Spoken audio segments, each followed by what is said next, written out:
मोतीलाल एक छोटा किसान था जिसके पास पूर्वजों की 2 बीघा जमीन थी। मोतीलाल अपनी पत्नी, बेटे अशोक और बेटी गुड़िया के साथ अपने पैतृक गांव में रहता था। मोतीलाल यूं तो एक छोटा किसान था, पर एक बहुत समझदार और सुलझा हुआ व्यक्ति था। गांव के और छोटे किसान जहां अपनी उपज की बची हुई धनराशि से अपने खेत को बढ़ाने में लगे हुए थे, वहीं मोतीलाल अपनी उपज की बचत से अपने बच्चों को अच्छी शिक्षा देने में लगा हुआ था। यही सोच मोतीलाल को अपने गांव के किसान भाइयों से अलग करती थी। गांव के किसान लोग अपनी जमीन को 2 से 5, 5 से 10, 10 से 15 बीघा करने के लिए अपने बच्चों को स्कूल भेजने के बजाय अपने साथ खेतों में काम करवाते। वहीं मोतीलाल अकेले ही काम करता और अपने बच्चों को पढ़ने स्कूल भेजता। 20 साल बीत जाने के बाद जहां गांव के किसानों की जमीन बढ़कर 2 से 4, 5 से 10 बीघा हो गई, वहीं मोतीलाल की जमीन 2 की 2 बीघा ही रही। पर मोतीलाल ने 20 सालों में अपनी मेहनत से जो कमाया था वो दूसरे किसानों ने नहीं कमाया। मोतीलाल के दोनों बच्चे पढ़ लिख कर अच्छे संस्थान में नौकरी कर रहे थे। बेटा अशोक एक बड़े प्राइवेट संस्थान में काम कर रहा था और बेटी गुड़िया बैंक में कर्मचारी बन गई थी। उसी 2 बीघा जमीन की आमदनी से मोतीलाल ने अपनी बेटी की शादी भी अच्छे से, अशोक अब बड़ा आदमी हो गया था। गांव में उसकी इज्जत और बढ़ गई थी। अपने बेटे की सफलता से दोनों माँ बाप बहुत खुश थे। इसी बीच मोतीलाल ने अच्छा रिश्ता देखकर एक अच्छी लड़की से अशोक की शादी करवा दी। विवाह समारोह खत्म होने के 5 दिन बाद अशोक अपनी पत्नी को लेकर बाहर चला गया। मोतीलाल और उनकी पत्नी की भी उम्र बढ़ रही था। कभी कभार तबीयत खराब हो जाती थी। जब कभी तबीयत खराब हो जाया करती तो अशोक की माँ फोन करके अशोक को गांव बुलाया करती थी। इससे अशोक को बहुत परेशानी होती थी। इस परेशानी से बचने के लिए अशोक और उसकी पत्नी ने अपने पिता मोतीलाल को 2 बीघा जमीन बेच देने की सलाह दी और साथ आकर शहर में रहने को कहा।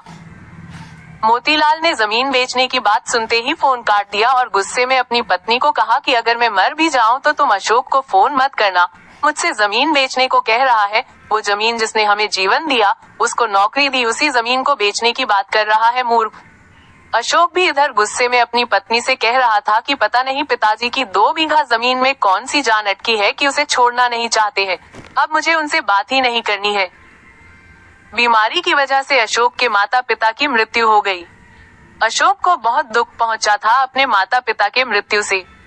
एक दिन अशोक ने अपनी पत्नी से कहा कि गांव में अब रहने वाला कोई है नहीं तो वो 2 बीघा जमीन को बेच देने में ही भलाई है। अगली बार जब गांव जाऊंगा तो जमीन को अच्छी कीमत पर बेच दूंगा। अशोक की पत्नी ने भी हामी भर। अशोक के माता पिता को गुजरे हुए अभी 3-4 महीने ही हुए थे कि अचानक बाजार में मंदी का दौर चला आया और बहुत सी कंपनियों ने अपने अपने कर्मचारियों को निकाल दिया था, जिसमें एक नाम अशोक का भी था। अशोक बहुत परेशान हो गया था। उसको सदमा लग गया था, मानो उसके पैरों तले से जमीन खिसक गई थी। अशोक को विश्वास नहीं हो रहा था कि अब उसके पास नौकरी नहीं है। लाखों चिट्ठियां अनेक लोग रोज कंपनी को भेजते पर कोई जवाब न मिलता। अशोक ने भी दर्जनों बार चिट्ठियां लिखी पर उसका भी कोई जवाब न आया। समय बीत रहा था और अशोक के खाते में बाकी राशि भी खत्म हो रही थी। एक वक्त आया कि जब अशोक के पास मकान के किराए के पैसे देने भर के पैसे नहीं बचे थे। ऐसे सख्त हालत में अशोक को कुछ समझ नहीं आ रहा था कि वो क्या करे। तभी उसकी पत्नी ने उससे कहा कि क्यों ना हम लोग कुछ दिन के लिए आपके गांव चलते हैं, आपके पिताजी के घर। अशोक के पास इसके अलावा और कोई रास्ता नहीं था। अशोक अपनी पत्नी को लेकर अगले दिन अपने गांव चला गया। कुछ दिन गांव में रहने के बाद अशोक ने गांव के दूसरे किसानों की मदद लेकर अपने खेत में फसल उपजाई। अशोक खेती करके अपना और अपनी पत्नी का जीवन पोषण 3-4 वर्षों तक करता रहा। अशोक खेती भी करता और नई नौकरी के लिए अलग अलग कंपनियों में दरख्वास्त भी भेजता रहता।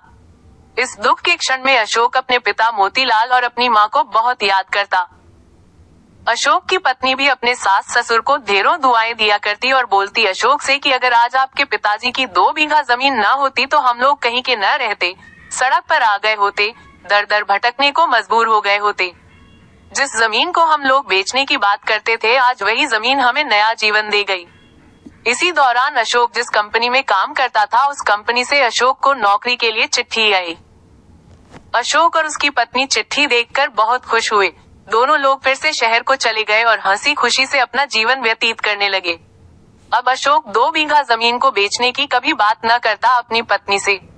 अशोक छुट्टियों में अपने गांव भी जाता और अपने खेत में कुछ भी उपजाता। अशोक को एहसास हो गया था कि क्यों उसके पिता मोतीलाल गुस्सा हो जाते थे जब वो 2 बीघा जमीन बेचने की बात करता था। अशोक को पता चल गया था कि परेशानी और दुख के क्षण में अपने पूर्वजों की जमीन जायदाद ही हमारी मदद करती है और हमें अपमानित होने से बचाती है।